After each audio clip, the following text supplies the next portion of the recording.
주님께서 말씀을 통해서 우리의 삶을 변화시키는 그 은혜가 저나 여러분 모두에게 있기를 주님의 이름으로 축원합니다. 오늘 우리가 함께 나눌 이제 성령의 8번째 열매는 온유함입니다.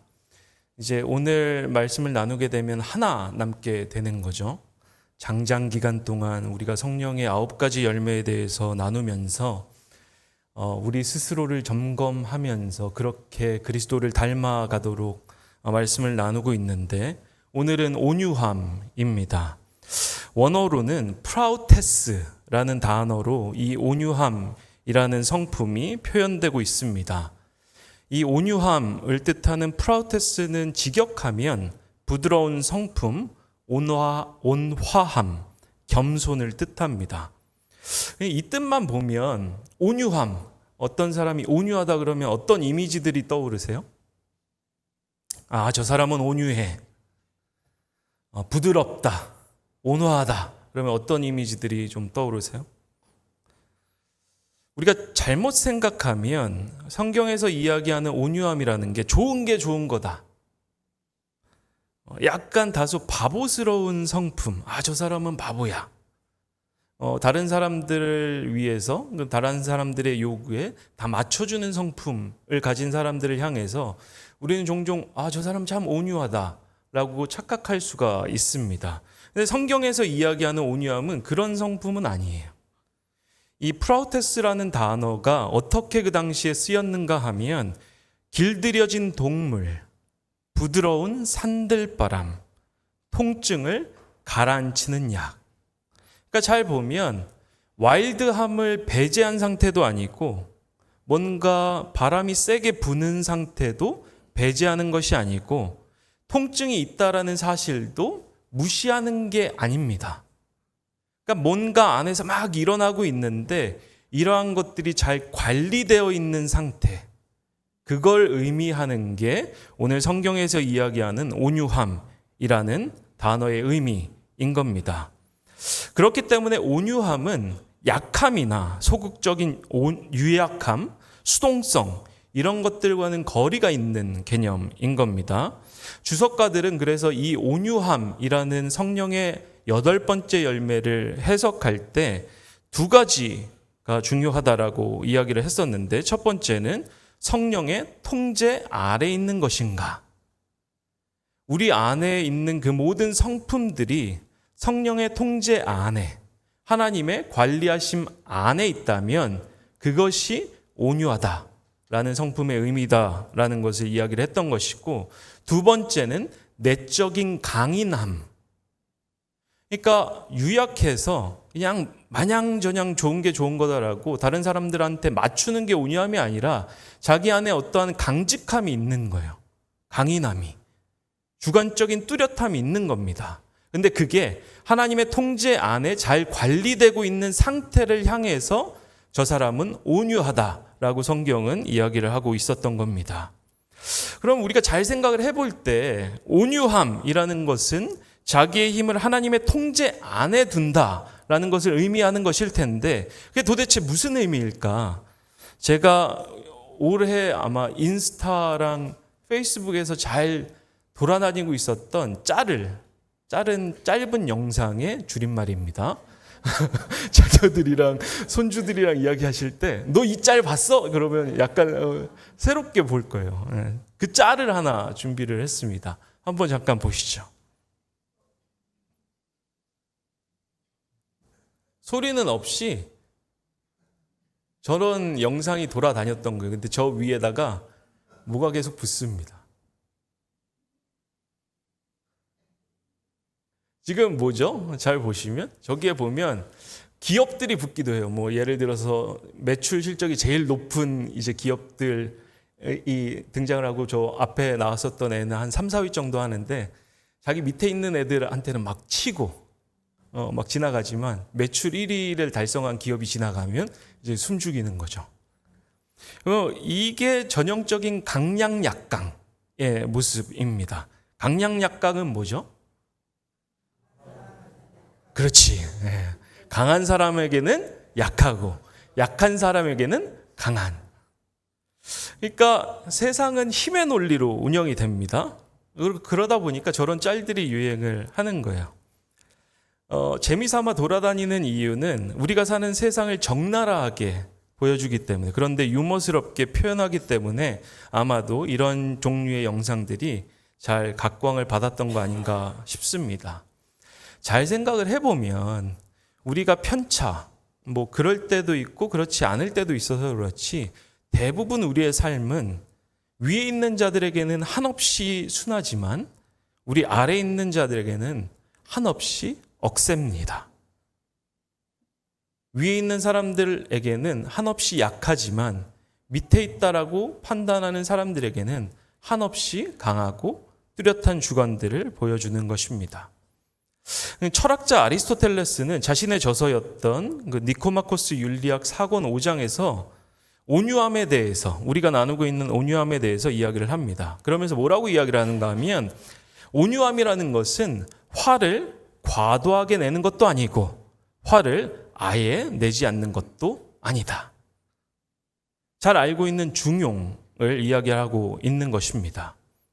과하지도 않고 부족하지도 않는 상태. 그러니까 우리가 주목해 볼 만한 것은, 온유함은 분노와 엮여서, 우리가 분노 그러면 상당히 부정적인 생각들을 가지고, 이미지들을 가지고 접근을 하잖아요. 그런데 그 당시의 철학자들과 기독교 신앙을 가지고 있었던 신학자들은 이 온유함이라는 것을 분노라는 것과 엮어서 생각을 하고 있었다라는 거예요. 그래서 아리스토텔레스의 글을 읽어보면 이렇게 기록이 되어 있습니다. 마땅히 화를 낼 만한 일에 대해, 마땅히 화를 낼 만한 사람에게 화를 내는 사람은, 더 나아가 마땅한 방식으로 마땅한 때, 마땅한 시간 동안 화를 내는 사람은 칭찬을 받는다. 그렇다면 온유가 칭찬을 받는 것인 한 이런 사람이 온유한 사람일 것이다. 그러나 마땅히 화를 내야 할 일에 대해 화를 내지 않는 사람들은 어리석은 사람으로 생각되고, 마땅한 방식으로 화를 낼 줄도, 마땅한 때에 마땅한 사람에 대해서 화를 낼 줄도 모르는 사람 역시 어리석은 사람으로 생각되기 때문이다. 모욕을 당하고도 그냥 참는 것, 자신의 가족이나 친구들이 당한 모욕을 도외시하는 것은 노예적인 일로 보이기 때문이다. 이런 글들을 읽어드리면 가끔씩 이제 오해하는 분들이 계시죠.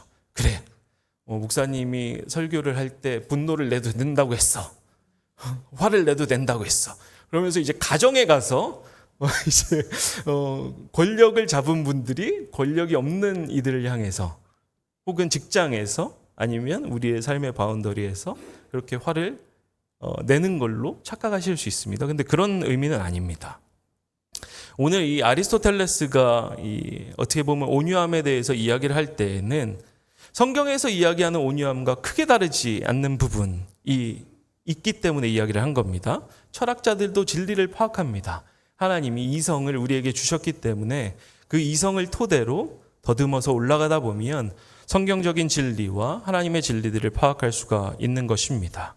성경에서 이야기하는 온유함이 지금 아리스토텔레스가 이야기했던 온유함과 크게 다르지 않은 거예요. 우리가 조금 전에도 이야기를 했듯이 성경에서 이야기했었던 그 온유함이라는 것 자체가 바보스러운 어떤 것, 자기를 무조건적으로 비우고 다른 사람에게 맞추는 그런 것이 아니기 때문에 유사한 측면이 있는 거죠. 우리는 성경 안에서 대표적인 인물들을 바라보면서 이 성경에서 이야기하는 온유함과 아리스토텔레스가 이야기했던 온유함이 크게 다르지 않다라는 걸 볼 수가 있는데, 대표적으로 성경에서 온유하다라고 평가되었던 사람들이 누가 있었죠? 모세. 성경을 읽어보신 분들은 모세가 대표적으로 구약에서 온유한 사람으로 평가되는 걸 볼 수가 있습니다. 또 누가 있죠?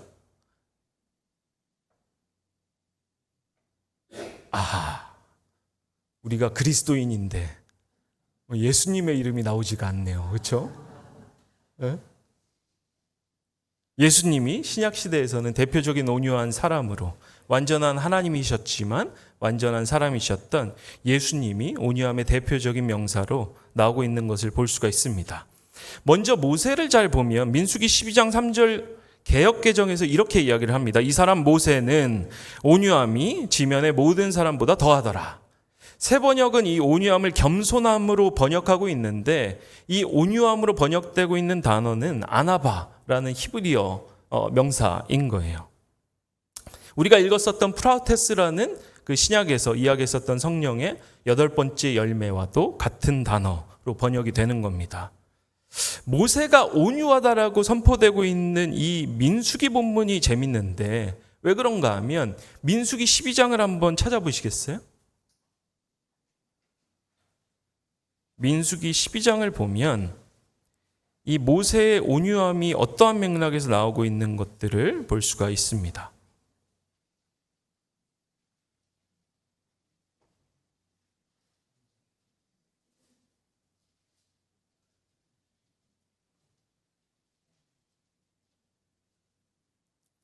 민수기 12장 1절로부터 한번 눈으로 슥 보시면 어떤 맥락인가 하면 모세가 이방 여인, 구스 여인을 데리고 와서 아내로 삼습니다. 그러니까 그 당시 율법 안에서는 이방 여인과의 결혼은 되도록이면 허용되지 않던 거였어요. 모세가 직접 그러한 율법을 하나님으로부터 받았던 거죠. 그래서 그걸 기록하고 있었던 그 시점에서 모세가 이방 여인을 아내로 취하니까 아론과 미리암이 막 거기다 대고 이제 이야기를 합니다. 너 어떻게 그럴 수가 있냐. 근데 모세의 대응이 참 재밌는데 보통은 우리가 교회 생활 안에서 이렇게 생활을 하다가 누가 자기한테 시비를 걸면 어떻게 우리는 보통 응대를 하죠? 교회 생활을 하면서 한 번쯤은 다 그런 경험들이 있으시잖아요. 난 신앙생활 잘하고 있는데 시비를 걸어. 그럼 어떻게 대응을 합니까? 에? 참아요. 할렐루야. 참는 분도 계시고 못받아치죠. 뭔가 이상하다고 할 때. 근데 모세의 그 행적을 보면 그 이후에 대응을 하지 않습니다. 미리암과 아론이 막 참소를 하는데 거기다 대고 대응을 하지 않아요. 그러니까 하나님이 4절에 등장합니다. 그리고 나서 모세와 아론과 미리암을 회막으로 부르십니다. 그리고 정리합니다. 미리암과 아론, 니네가 틀렸다. 그래서 미리암은 악성 피부병에 걸렸고 아론은 모세한테 잘못했다고 이야기를 하면서 하나님 앞에 중재해달라고 요청을 합니다.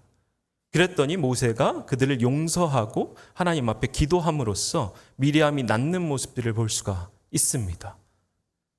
근데 모세의 이 온유함을 잘 머릿속에 이미지로 가지셨으면 좋겠어요. 예수님도 한번 보시면 좋을 것 같은데 마태복음 11장 29절에 이렇게 기록되어 있습니다. 마태복음 11장 29절에 보면 이렇게 기록되어 있는데 읽어드리면 나는 마음이 온유하고 겸손하니 내 멍에를 메고 나한테 배워라. 그리하면 너희는 마음의 쉼을 얻을 것이다. 예수님이 본인이 온유하다라고 말씀을 하시잖아요. 근데 재밌는 건 11장 20절로부터 24절을 한번 보세요. 어떤 말씀이 기록되어 있는지. 지금 본인이 온유하다라고 말씀을 하시면서 29절에 그렇게 나는 온유하다. 나한테 와서 배워라. 라고 이야기를 하시는 거죠. 근데 20절로부터 24절을 보면 어떤 말씀이 나와 있습니까? 고라신과 벳세다, 가버나움에 대한 심판이 선포되고 있습니다. 23절만 읽어드리면 이렇게 기록되어 있는데 화가 있다 너 가버나움아 네가 하늘에까지 치솟을 셈이냐 지옥에까지 떨어질 것이다.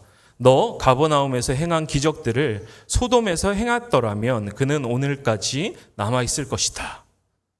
예수님의 모습이 잘 그려지세요?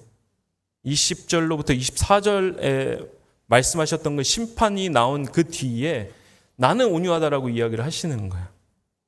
그러니까 우리가 생각하던 온유함과 성경에서 이야기하고 있는 온유함이 모세와 예수님의 그 이미지들을 합치면 뭔가 다른 거예요. 예수님이 심판을 하실 때 이 벳세다와 가버나움과 이 고라신에 대해서 심판을 하실 때 쓱 웃으시면서 야, 너네한테 심판이 있을 거야. 뭐 이렇게 하셨겠어요? 질책하시면서 심판을 하셨겠죠? 그러한 모습들은 성전 정결 사건에서도 나타나죠. 예수님께서 예루살렘 성전에 들어오십니다. 그런데 그 안에 사람들이 경제 논리를 작동시키기 시작했던 거예요. 성전은 세상과 다른 논리가 작동해야 되는데 그 안에서도 힘의 논리와 경제 논리가 작동을 하다 보니까 예수님께서 상을 뒤엎으십니다. 그렇죠? 그러니까 오늘날로 따지면 이거 와가지고 여기 엎으시고 막 이러시는 거예요. 나가라고.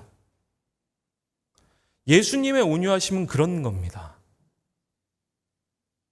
우리가 마냥저냥 좋은 게 좋은 거다가 아니라 하나님의 말씀에 비추어 봤을 때 그것이 하나님의 말씀으로부터 벗어나 있다면 그걸 바로잡을 수 있는 그 성품. 옳은 것은 옳다, 그른 것은 그르다 라고 이야기할 수 있는 그 성품이 온유함의 밑바탕에 깔려있는 내적인 강인함이 되어야 될 줄로 믿습니다. 그런데 모세의 성품, 모세의 모습과도 같이 우리가 그 모습을 통해서 본다면 항상 시시비비를 가리는 게 그게 성경에서 이야기하는 온유함은 또 아닌 거예요. 때로는 이해하지 못하고 때로는 하나님의 말씀을 깨닫지 못하는 사람들을 향해서는 인내할 줄도 아는 모습이 성경에서 이야기하는 온유함인 것입니다.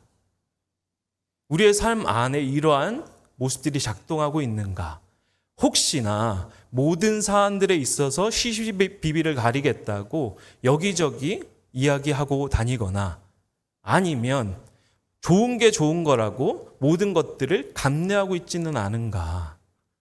우리는 이 양극단을 피하고 하나님 안에서 성령께서 주시는 그 때와 그 사람과 시간과 장소를 가려서 옳은 것은 옳다고 이야기할 때 이야기하고 때로는 그들이 이 말씀을 받아들이지 못할 때에는 기다려주는 온유함이 필요한 것입니다. 이것을 기억하고 이러한 삶을 살아가시는 저와 여러분들이 되시기를 주님의 이름으로 축원합니다. 그렇기 때문에 우리는 우리의 감정이 올라올 때 무엇을 기억을 해야 하는가 하면 내가 왜 분노하고 있는가? 나는 왜 이야기를 하려고 하는가? 그리고 나의 분노와 나의 이야기는 누구를 향하고 있는가? 이것을 분별해 볼 필요가 있는 것입니다.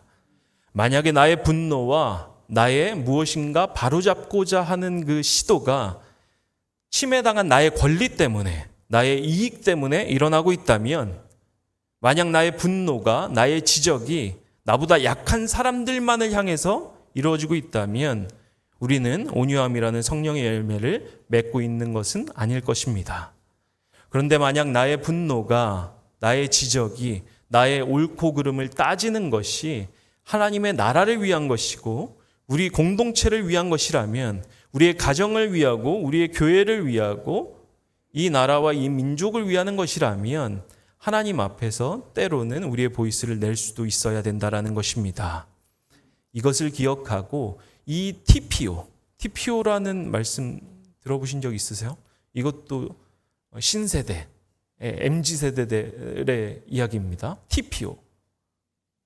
모르시겠어요? 타임, 플레이스, 오브젝티브. 오브젝티브가 맞을 거예요. 시간과 장소와 목적에 가려서 우리가 적절할 때, 이해할 때 이야기하고 참을 때 참을 수 있어야 된다. 그래서 이거는 문자에 얽매이는 것이 아닌 거죠. 왜? 성경을 문자적으로 갖다 대면 언제 얘기하고 언제 참아야 될지 모르잖아요. 그래서 성령의 열매인 겁니다. 그래서 성령과 동행하는 사람들에게만 이 열매들이 맺힐 수 있는 겁니다. 왜? 그 시와 때와 목적은 우리와 함께 하시는 성령께서 분별하게 해주시니까. 그래서 말씀을 기억하고 날마다 쉬지 않고 기도함으로써 하나님께서 주시는 이 온유함이라는 성품의 열매를 맺어가시는 저와 여러분이 되시기를 주님의 이름으로 축원합니다. 이 말씀을 기억하면서 잠시 기도하시겠습니다.